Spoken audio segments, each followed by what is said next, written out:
How's everybody doing? Okay, we'll work on that. So, what I'm here to do is, we're here to talk about this phrase, exist loudly. This is something that's really become the last year and a half of my life, has been working on this phrase. So, a little bit about me. So, my official title is I am the Head Design Evangelist for InVision. If you don't know what InVision is, we're sort of a design and prototyping platform for digital tools. Head Design Evangelist is a title, in my experience, that is held by people who have no idea what the hell design is, right? I like to be the exception to that. So I've spent a huge part of my career, like some of my best moments have been done building brands. Brands like rebuilding American Airlines whenever they were my client on September 12th. Rebuilding brands like W and St. Regis in the hospitality space. I was the first global head of design in the 210-year history of Citibank. And I've also, like I said, for the last 3 years, worked with the most rock and roll group that you can, and probably the best clients I've ever worked with in Metallica.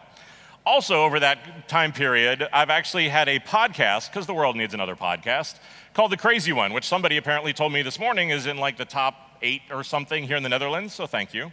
But The Crazy One came out of probably about 8 years ago. I got the words, "Here's to the crazy ones," tattooed on my right arm. And we're going to talk about why that happened, because I think it wasn't some Apple fanboy thing or something like that. But what I really want to talk about is, for me, the ability to get the clicker to work for starters. Just kind of the hard truth, right? Because I think for me, what I do, and just to talk about, we'll talk about the 3 weeks of my life, right? So last week, I was in Seattle, working with all 1,500 designers who are the global design team at Amazon. This week, I'm here in the Netherlands talking to all of you. Next week, I will be in Memphis and Miami working with Hilton and Google with their design teams.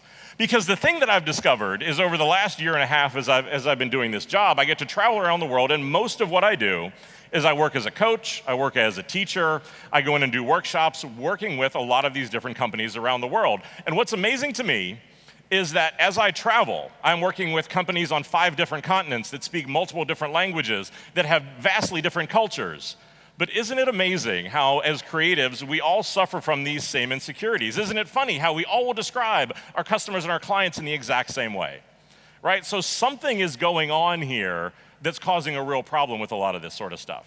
So that's what I want to talk about. And one of the things that we did at InVision was about 3 or 4 months ago, we decided we want to take a look at what is actually going on in the design industry today from a real data standpoint in the largest study that had ever been done around this. So that what we did was we went out and we talked to about 2,200 different companies in 23 different industries in 77 different countries.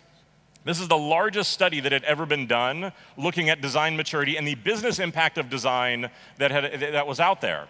And there are other companies that have done this. Ours is about 75 times bigger. Now, the good news in this is that design maturity and the ability to be a really functioning, really good design team, whether it's in branding, marketing, anything like that, does very much equate to business results. If you were going to steal and photograph one slide, I would highly recommend you do it for this next one. Because as we look at the difference between high maturity design teams and low maturity design teams, on average, the work that they do produces about 4 times the more revenue. The cost savings, which means how much does it cost for them to get something to market, that product is about 5 times cheaper. If you look at time to market, so actually how long does it take them to produce something, that's about 6 times faster. And the number that gets everybody's attention every single time is the value of those companies is about 26, and now all the phones go up, and it's about 26 times higher. And the other difference that I can tell you is that companies that value design, and the ones where you don't have to go in and have an argument about what is the value of design, those high maturity companies aren't ever asking about what is the business return on things like that. It is a core part of the business. But there's another sort of part of this that becomes really interesting.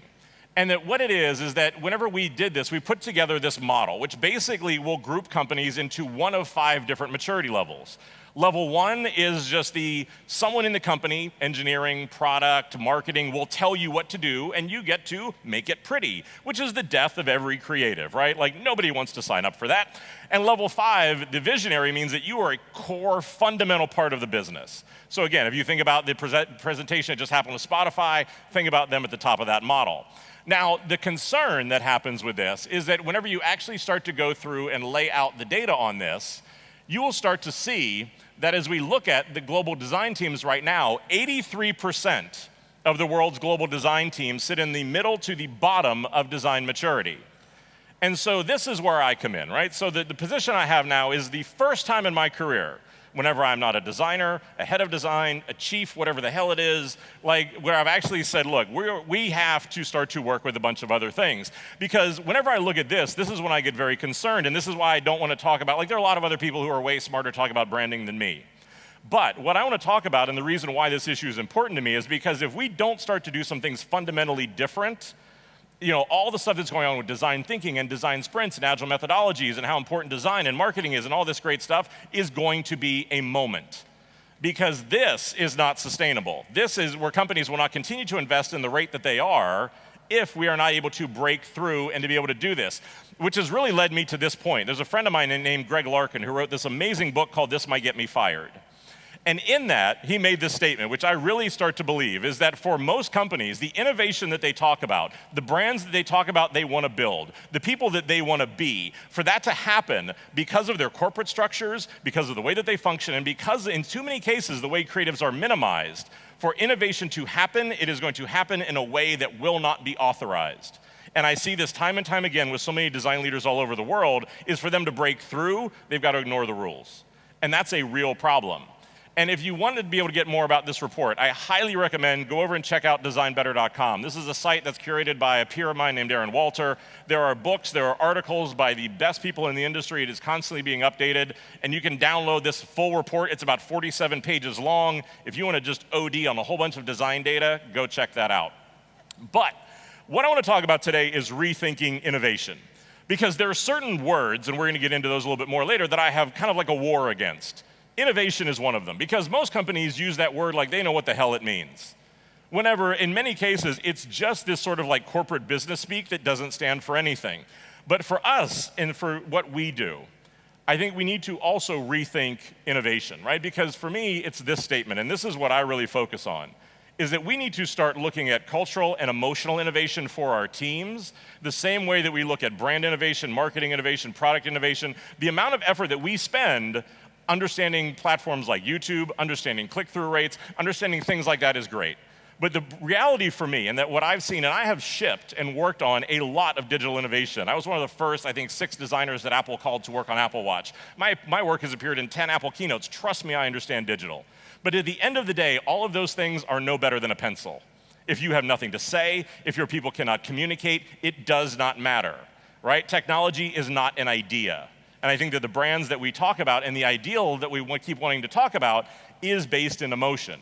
But it's this idea that we need to start investing in these things very differently. Now, still trying to find the sweet spot on that clicker. Okay, so there are 2 things that I want to talk about today, because with a lot of the teams that I work with, a lot of the coaching that I do, there are 2 parts to this problem. The first thing we're going to talk about is your team, your company, whenever creativity is done in a group. And that's great, and that's where a lot of people tend to focus, but I also want to focus on you as an individual, because I think there's some interesting things there. And the other part of it for me, whenever I do these talks, is I want to be honest. And I think for the amount of time that you have left here, I want to ask everybody to really be honest, because the other thing that I see whenever I come to a lot of these, whenever I work with people, we show up with this like mask that's on, right? And I like to talk about this, like, I talk to so many people and they're like, yeah, we want design with a capital D. Like, what the hell does that mean? Right? So for this one, we're going to be honest with a capital H. Because I always find it so interesting where I'll sit and kind of listen to all the conversations that happen here. And it's so great because apparently everybody's teams are well funded. They are all incredibly happy. They have all the headcount they need. We're, as leaders, we're all incredibly satisfied. We're doing amazing work. And you are all full of shit.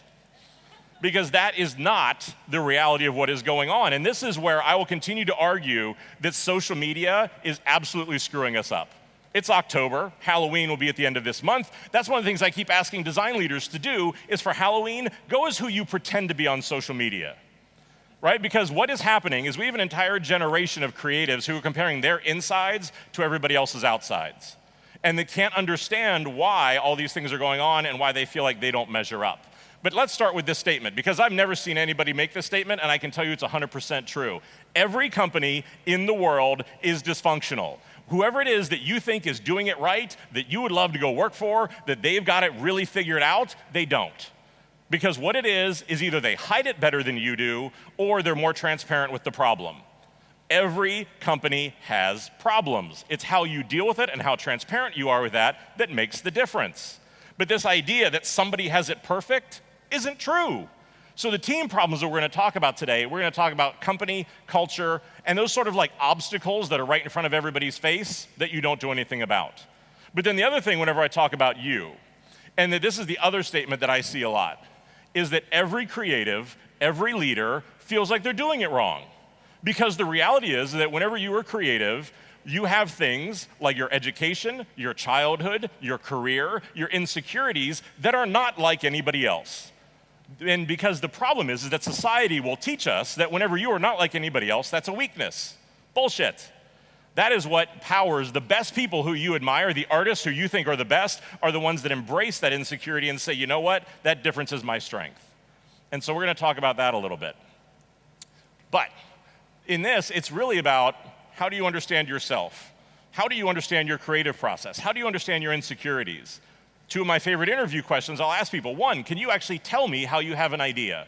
Do you understand your creative process to the point where you can recite it to me? And two, can you tell me what you need to be happy? People have come back to me 2 and 3 days later saying they have not been able to sleep because they don't know the answer to those questions. But that's what we're going to talk about today. Like, I hate to break it to you, as a creative, you are not where you went to school and you are not where you worked, right? Those are things that you have done. That does not define who you are. So we're going to talk about 3 things today. We're going to talk about cognitive bias, which is, again, whenever you travel the world, why do so many companies and so many people consistently have trouble being original? Why do people struggle with that? There's a psychological reason behind that. We're going to talk about pink elephants, which are what are the things that are right in front of us every day that we see and do nothing about. And then finally, we're going to talk about design impostor syndrome. But with these kind of team problems, let's start with cognitive bias. Now, this is probably one of the least sexy names in the world. But what cognitive bias is that this is essentially what are these psychological things that happen that influence the way that you see the world.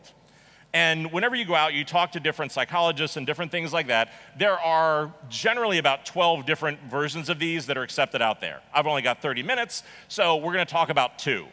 The 2 that we're going to talk about are confirmation bias and projection bias, because I think these 2 affect creativity more than probably anything that I see with teams that are out there. Confirmation bias. Confirmation bias really is the fact that it is an unconscious act, increasingly some days a more conscious act, that you will only surround yourself with people who agree with you and who think like you do. American politics, social media, anything like this is an everyday lab in this process, because if it is somebody who does not agree with my worldview, I don't want them in my feed. This is why there's like that mute button now for the person who you don't quite have the courage to defriend, but you're just really sick of the dumb stuff they post, right? You all just chuckle that way because you just thought of who you've done that to. But that's why this exists. But the problem that happens in creativity is that as you look at this, you will start to surround yourself with people who think like you. Because what we will do is we love surrounding ourselves with people who tell us that we are brilliant and amazing and smart. And we're talking later about whatever it is you just pointed at, because clearly, like, this is what we do. But the problem with this also is that if you are not aware that this happens on your team, you get this like mental homogeny that everybody thinks the same. This is where groupthink comes from. One of my favorite things to do, I did this with a team last week. Whenever I sat down with them, I said, you guys do realize you all dress exactly alike. And they sort of stopped and got really shocked. And I'm like, everyone wears black, which is not shocking to get a designer to wear black. But I'm like, your water bottles are the same. The only color that 3 of them were wearing was pink. And so I even will do this fun game. And you can do this too. Whenever you go into work next week, stop in the lobby and just watch for a few minutes as people walk in. See if you can get a photograph of how many people are dressed alike. The record to beat is 14. If you can beat more than 14, email it to me. I will put you out on social media. But that's the problem, right? Is that over time, we start to surround ourselves. We'll even start to hire people who think exactly the way that we do. But then over time, we can't figure out why is our work not better. The best teams understand this and will hire different opinions. Deliberately, they hire for tension to be able to do these sort of things. Projection bias. This is an interesting one, and this is really where we assume that everybody sees the world the way that we do. If you do any work across different countries, across different cultures, or anything like that, you start to understand that not everybody thinks and sees things the same way. Here again, this has a big impact on what happens for a lot of teams. Because what I'll see with this is that usually the way it'll express itself is you have different departments. Maybe it's design, technology, product, executives, marketing, somebody, right? Like there are all these different teams. And what happens, and the reason why projection bias comes in, none of these teams have ever actually taken the time to think about, to talk to, and in many cases even respect those other disciplines. So the problem is that for work, what it really looks like is this, where it's a bunch of people who are arguing about who's right. Most of the in-house teams, this is what I have to fix, because they are more concerned about winning internal political battles than about what is the work that's actually going out the door. And that's the problem, is if this is the fight that matters, congratulations, you lose. Because the experience that you're putting out, like the work is the truth. I can look at the work that comes out of your team and tell you how functional you are. In digital, if your org chart matches your website navigation, before I've even spoken to you, I can tell you how siloed and screwed up you are. Because what matters, again, are these internal political battles. But the other part of this is that since we all are so convinced that our perspective is the right one and everybody else must be wrong, that it's the gap between these things that become a real problem. And that's where, for me, these pink elephants live. Because the other thing that I've seen time and time again is that so many of the blockers that will stop teams, whether you're in agencies, whether you're in in-house, no matter who it is, are these pink elephants, right? And these are these barriers that are right in front of everybody. Everybody knows about them. But whenever you say, like, hey, there's a problem right there, like, oh yeah, we know. Anybody gonna do anything about that? Like, nah, we'll just keep feeding it peanuts.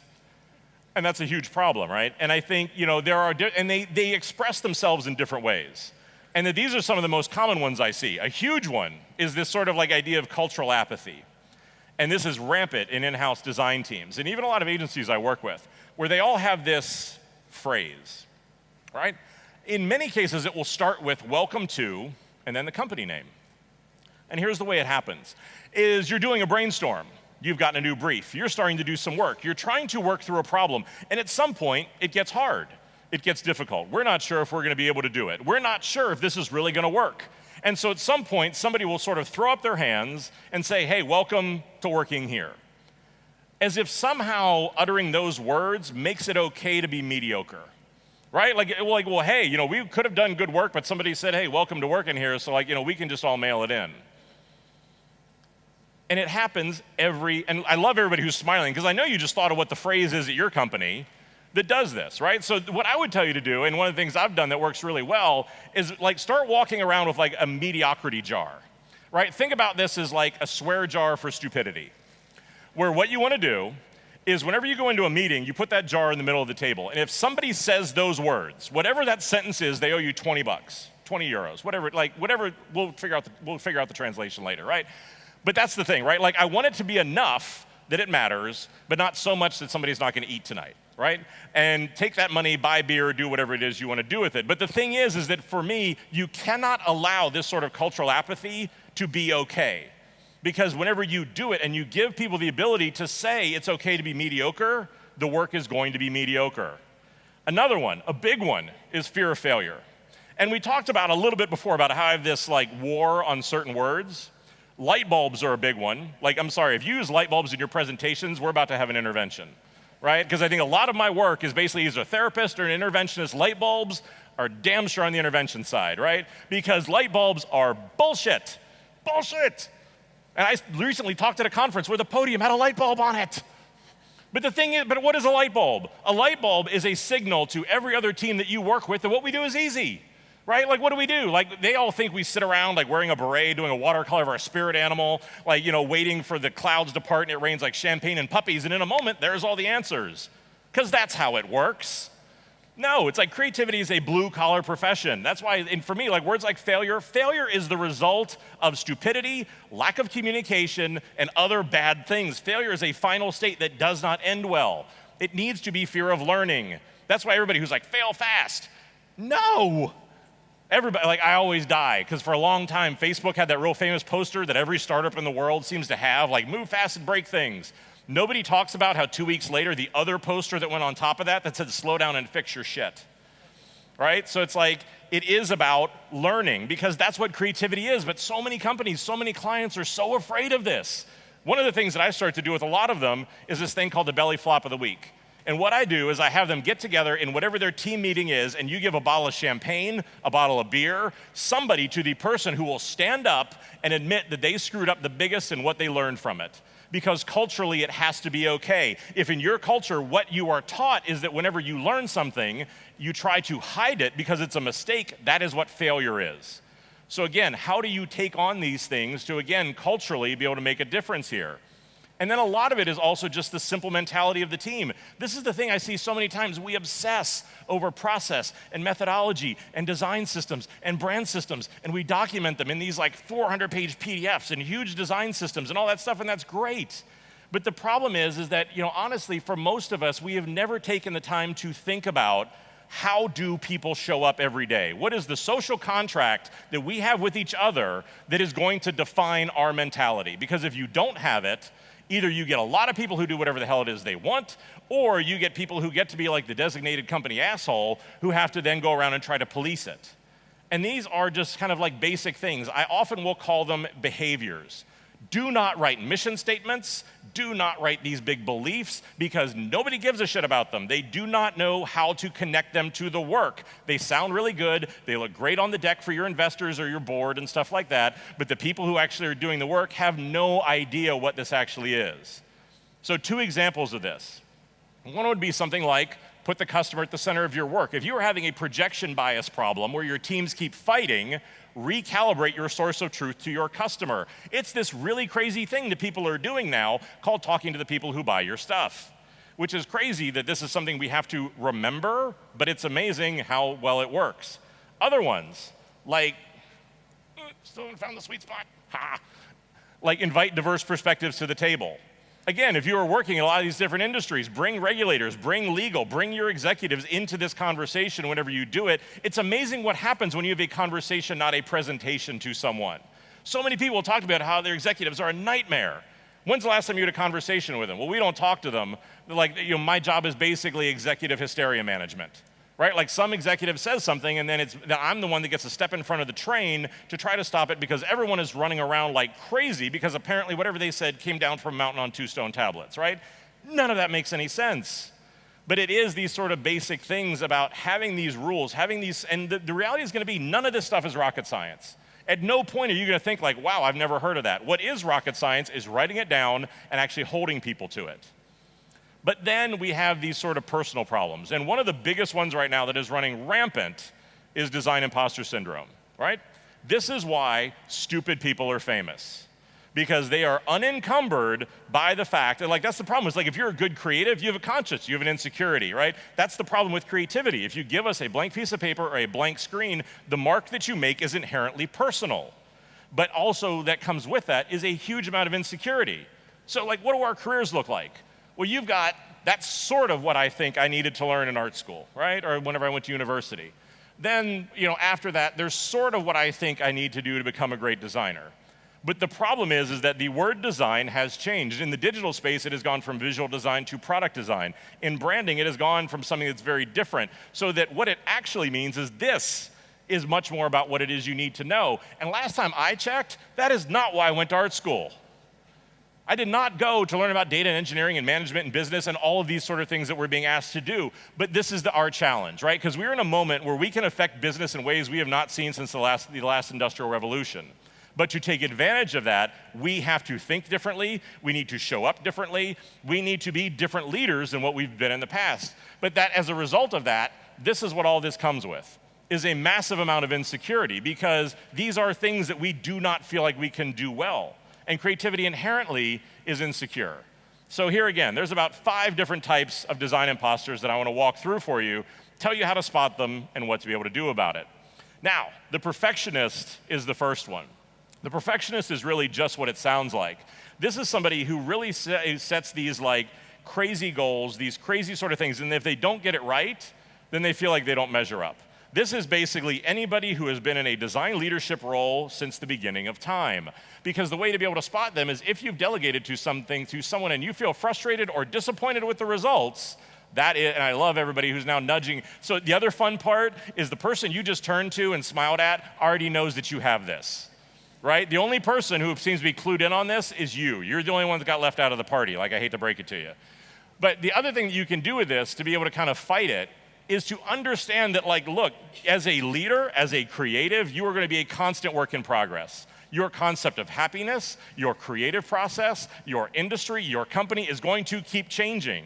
So that this is going to be a constantly evolving thing, and like, I'm sorry, you're going to be insecure the rest of your life. Anybody who says they're not is lying.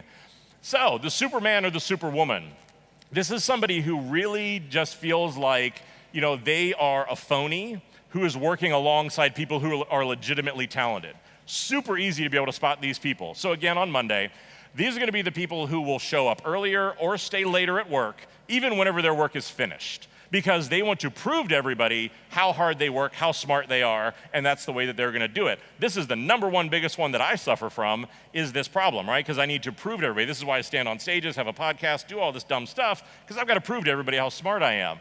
But a lot of this is to look at how do you realign your source of truth. So instead of walking into a room and saying, gee, I hope they like me, how do I walk into a room and say, gee, I hope I like them? So it's not relying on that external validation to prove that you actually have value. The genius. The genius is somebody that they really feel like their success is based on, that it's just really sort of based on their work or like their natural ability. So it's almost like if I have to work hard at it, I must not be good at it. And a lot of these people, especially if you're in a leadership position, are very easy to spot because they, like, the idea of having a mentor or taking advice from somebody drives them crazy because they are smart enough, they're good enough. Like, I can figure it out on my own. Can they? Hell no. But do they want everybody to believe that? Yes. But I think for a lot of these things with these sort of people, what you want to be able to do is to try to find like specific changeable behaviors you can work with them over time. They're going to fight you like trying to put a cat in a bath. But like, again, it's one of these things where you can really work with them to be able to get this to happen.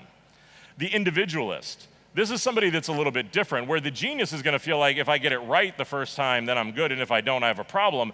An individualist is really somebody where they feel like asking for help or being vulnerable at all is going to reveal a problem. Now, the other thing with all of these different design imposter syndrome things is it's about balance. Because are there times when you need to figure something out? Yes. Are there times whenever you need to be the one who needs to be able to learn something? Yes. But if it becomes too large and too disproportionate, then it becomes a real problem. The way to be able to spot these people is that they will always frame requests in terms of projects or teams. They never use the word I. They will always use the word we, the project, the team, different things like that. And so I think this is something where it's really about how do you share what you are struggling with a really trusted group of people. One of the things that I love doing, and I have the incredible privilege of doing as I travel, is getting design leaders together for like a dinner to be able to talk. And I think that's the thing where I talk about us wearing masks, is that because of this, so many of us suffer from this, where we aren't able to be vulnerable, we aren't able to talk about what we're doing, and so we feel wildly alone and isolated, and we aren't quite sure how to handle that. And that's a real issue. And then finally, the expert. And the expert is somebody who they will almost feel like they tricked their employer into hiring them. A super easy way to be able to spot them is that these are people who just will endlessly seek out training. They need to know the latest techniques. They need to know the latest technology, the latest tools, like all this stuff over and over again, right? And it's really for them, and it is about fighting it through this, all right? Like, how do you get to this just-in-time learning as opposed to just hoarding this stuff endlessly? A great exercise that I would tell you to do is to sit down with your team and be able to have them fill out this chart, all right? And what I can do is show you that this one is mine. You can put this up on screen, you don't die, your career doesn't end, people will still talk to you. But the thing that you do is you fill this out and say, this is what I think it is. And then you do this really interesting thing where you have your team fill one out for you. Because you need to understand the gap between what you think your insecurities are and what everybody else thinks that they are. Because rarely do they match, and it's scary as hell, but it is so empowering for teams to be able to do that. But so I want to kind of get to like the final thought that I have here, right? Because that's what, for me, that comes back to this phrase, is that our ability to invest in this emotional innovation, our ability to think about what it is that we do, that is what the core of like Exist Loudly is for me. Because for the brands that we impact, for the work that we do, we have the ability to make an amazing mark on what we do. But it is our ability to talk about these things that are uncomfortable. It's our ability to step up. Like, look, it's great. You've come here, you've listened to a lot of things, you've taken a lot of notes. What the hell are you going to do with it? Right? Because I come to these events and I talk about this stuff and people get super motivated and they're going to go back and make changes. And next year I see them trying to slink out the back. Right? Making change is like falling in love. I've been with my wife for 20 years. I cannot tell you the moment that I fell in love with her, but I can tell you that making change is about doing a lot of little things that add up to something big. This is not a Pixar movie where like all of a sudden one big thing happens and then everything was different. That's not the way this is. It's about how do you show up every day, in every meeting, on every project, and what are you going to do differently to be able to create that change? And I think, for us at InVision, we invest more in the community, I think, than probably anybody else out there. And that if you don't know what these things are, please take the time to be able to check them out, right? Because I think designbetter.co has amazing content. Our blog, the Design Genome Project, that looks legitimately into some of the world's biggest brands. Like, this is a lot of the conversations that we want to have. If you are not completely sick of listening to me talk, I've spent 3 years building about 86 episodes of The Crazy One, which deals with issues around gender bias and emotion and happiness and a lot of these really tough subjects that I think really matter. And the last thing that I'll leave you with is that if you are struggling with this stuff, if you are not sure what to do with it, that is my email address. You can find me on social media. Email me directly. Because I think for us, it is about how do we build a community that is here to support each other. Because that's what it is that matters here, is that we have this incredible opportunity.